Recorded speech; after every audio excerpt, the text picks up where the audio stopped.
ನಮಸ್ಕಾರ. ನಾನು ಜ್ಯೋತಿ ಪುರಾಣಿಕ್. ನಾನು ನಿಮಗೆ ಇವತ್ತು ವೈಶಾಖ ಮಾಸದ ವಿಶೇಷ ದಾನಗಳ ಬಗ್ಗೆ ಹೇಳುತ್ತೇನೆ.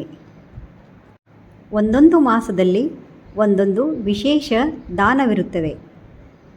ವೈಶಾಖ ಮಾಸದಲ್ಲಿ ವಿಶೇಷವಾಗಿ ಏನು ದಾನ ಮಾಡಬೇಕೆಂದು ನೋಡೋಣ. ಜಲದಾನ. ಜಲದಾನ ಮಹಾದಾನ ಎಂದು ಹೇಳಲಾಗಿದೆ. ಬಿಸಿಲಿನಲ್ಲಿ ಬಾಯಾರಿಕೆ ಇರುವವರಿಗೆ ನೀರನ್ನು ಕೊಟ್ಟಿದ್ದರೆ ಮಹಾಪುಣ್ಯ ಎಂದು ಹೇಳಲಾಗಿದೆ.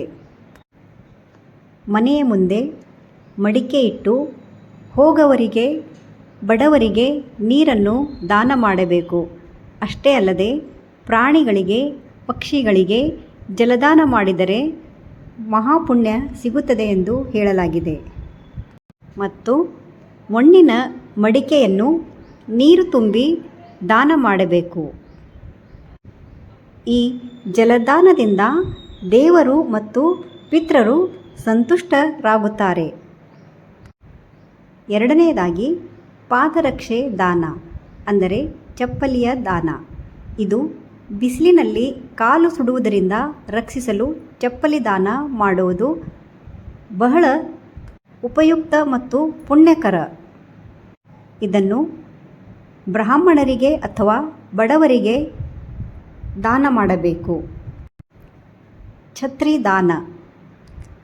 ಬಿಸಿಲಿನಿಂದ ರಕ್ಷಣೆಗಾಗಿ ಈ ಛತ್ರಿ ದಾನ ಮಾಡುವುದು. ಇದು ಕೂಡ ಅತ್ಯುತ್ತಮ ದಾನವಾಗಿದೆ. ಇದು ಪಾಪ ನಿವಾರಣೆಗೆ ಸಹಾಯಕ. ಪಂಖ ದಾನ ಅಥವಾ ಬೀಸಣಿಗೆ ದಾನ.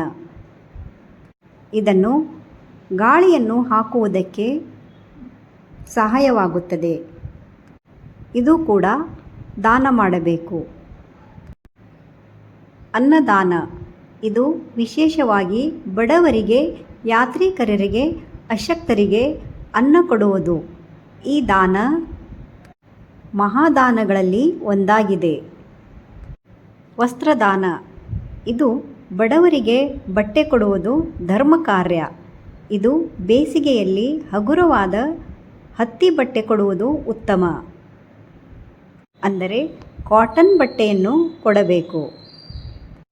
ಫಲದಾನ. ಹಣ್ಣುಗಳು, ಪಾನಕ, ಮಜ್ಜಿಗೆ, ತಂಪಾದ ನೀರು ಇವುಗಳು ಬೇಸಿಗೆಯಲ್ಲಿ ದಾನ ಮಾಡಬೇಕು. ಇದು ಬೇಸಿಗೆಯಲ್ಲಿ ಬಹಳ ಉಪಕಾರ.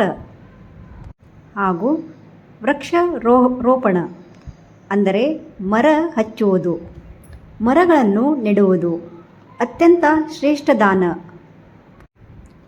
ಎಲ್ಲ ಕಡೆ ಮರಗಳನ್ನು ಹಚ್ಚಿದರೆ ಇದು ಪರಿಸರಕ್ಕೂ ಮತ್ತು ಸಮಾಜಕ್ಕೂ ಉಪಯುಕ್ತ ಆಗುತ್ತದೆ. ಮರಗಳನ್ನು ಮತ್ತು ಸಸ್ಯಗಳನ್ನು ಬೇಸಿಗೆಯಲ್ಲಿ ನೀರನ್ನು ಹಾಕಬೇಕು. ಇದು ಕೂಡ ಒಂದು ದಾನ. ಪ್ರಾಣಿಗಳಿಗೆ ದಾನ ಮಾಡುವುದು. ವಿಶೇಷವಾಗಿ ಆಕಳನ್ನು, ಹುಲ್ಲನ್ನು ಹಾಕಬೇಕು. ಬೇಸಿಗೆಯಲ್ಲಿ ಎಲ್ಲ ಕಡೆ ಗಿಡ ಮರ ಒಣಗುತ್ತದೆ. ಆದ್ದರಿಂದ ಆಕಳಿಗೆ ವಿಶೇಷವಾಗಿ ಹಸಿರು ಹುಲ್ಲು ತಿನ್ನಿಸಬೇಕು. ದಾನ ಮಾಡುವಾಗ ಗಮನಿಸಬೇಕಾದವು: ಶುದ್ಧ ಮನಸ್ಸಿನಿಂದ ದಾನ ಮಾಡಬೇಕು. ಪ್ರತಿಫಲದ ನಿರೀಕ್ಷೆ ಇರಬಾರದು. ಅರ್ಹ ವ್ಯಕ್ತಿಗಳಿಗೆ ದಾನ ಕೊಡಬೇಕು. ದೇವರ ಸ್ಮರಣೆಯೊಂದಿಗೆ ದಾನ ಮಾಡಬೇಕು. ದಾನ ಕೊಡುವ ವಸ್ತುಗಳು ಎಲ್ಲವೂ ಚೆನ್ನಾಗಿ ಇರಬೇಕು. ದಾನ ಕೊಡುವವರಿಗೆ ಉಪಯೋಗ ಆಗಬೇಕು. ಈ ದಾನಗಳು ವೈಶಾಖ ಮಾಸದ ವಿಶೇಷ ದಾನ. ಅಕ್ಷಯ ತೃತೀಯ ದಿನ ಮಾಡಿದ ದಾನ ಅಕ್ಷಯ ಪುಣ್ಯ ನೀಡುತ್ತದೆ. ಈ ದಿನ ದಾನ ಮಾಡುವುದು ಅತ್ಯಂತ ಶ್ರೇಷ್ಠ.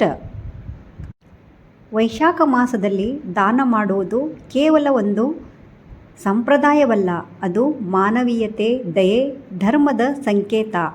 ನಾವು ಸಾಧ್ಯವಾದಷ್ಟು ದಾನ ಮಾಡಿ, ಬಡವರಿಗೆ ಸಹಾಯ ಮಾಡಿ, ದೇವರ ಕೃಪೆಗೆ ಪಾತ್ರರಾಗೋಣ. ಒಂದು ಸಣ್ಣ ದಾನವು ದೊಡ್ಡ ಪುಣ್ಯ ಕೊಡುತ್ತದೆ. ಮನಸ್ಸು ಶುದ್ಧವಾಗಿರಬೇಕು. ದಾನ ಎಂದರೆ ನಮ್ಮಲ್ಲಿ ಇರುವುದರಲ್ಲಿ ಸ್ವಲ್ಪವನ್ನು ಅಗತ್ಯವಿರುವವರಿಗೆ ಕೊಡುವುದು. ಇದು ದಯೆ, ಧರ್ಮ, ಕರುಣೆ ತೋರಿಸುವ ಒಂದು ಮಾರ್ಗ. ವೈಶಾಖ ಮಾಸವು ನಮ್ಮ ಜೀವನವನ್ನು ಶುದ್ಧಗೊಳಿಸುವ, ಪುಣ್ಯವನ್ನು ಹೆಚ್ಚಿಸುವ ಒಂದು ಅಮೂಲ್ಯ ಕಾಲ. ಈ ತಿಂಗಳಲ್ಲಿ ಮಾಡಿದ ಪ್ರತಿಯೊಂದು ಸತ್ಕಾರ್ಯವೂ ಅನಂತ ಫಲವನ್ನು ನೀಡುತ್ತದೆ. ಆದುದರಿಂದ ಸಾಧ್ಯವಾದಷ್ಟು ದಾನ, ಧರ್ಮ, ಪೂಜೆಗಳನ್ನು ಮಾಡಿ ಜೀವನವನ್ನು ಪವಿತ್ರವಾಗಿಸೋಣ. ಧನ್ಯವಾದ. ನಿಮಗೆ ನನ್ನ ವಿಡಿಯೋ ಇಷ್ಟವಾದಲ್ಲಿ ಲೈಕ್, ಶೇರ್, ಸಬ್ಸ್ಕ್ರೈಬ್ ಮಾಡಿ.